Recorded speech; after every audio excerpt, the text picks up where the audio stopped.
never in a million years did I think I'd be running a cafe. Scratch that. I never thought I'd be frantically Googling how to unclog an industrial espresso machine at 6 a.m.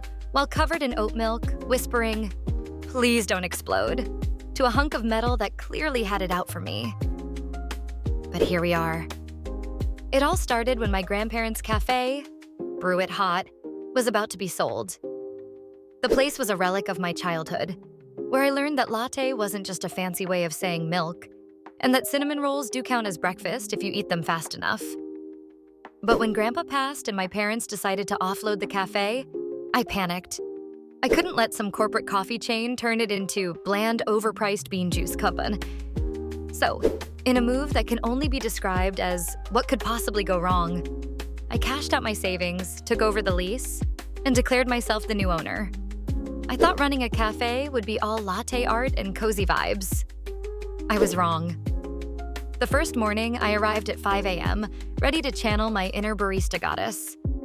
Then the espresso machine made a sound like a dying robot and spewed boiling water everywhere. Customers were due in an hour. I had no backup. Cue me, crouched behind the counter, watching YouTube tutorials while muttering, "What even is a portafilter?" Somehow I got it working, just in time for our first customer, Linda, a 70-year-old regular who took one sip of her cappuccino and said, "Honey, your foam is sadder than my ex-husband." After 2 weeks of barely keeping it together, I decided to lean into the chaos. I renamed the specials board. Today's guest presso might be decaf, might be regret. The I tried latte, 50% coffee, 50% hope. Then one day, a customer filmed me mid-panic after I knocked over an entire gallon of syrup. Instead of freaking out, I grabbed a mop, sighed dramatically, and announced, "This cafe now has a sticky floor aesthetic. It's art." The video blew up.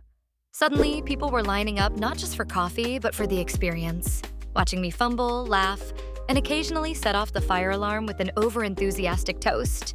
"Tiki o sale. E my gun."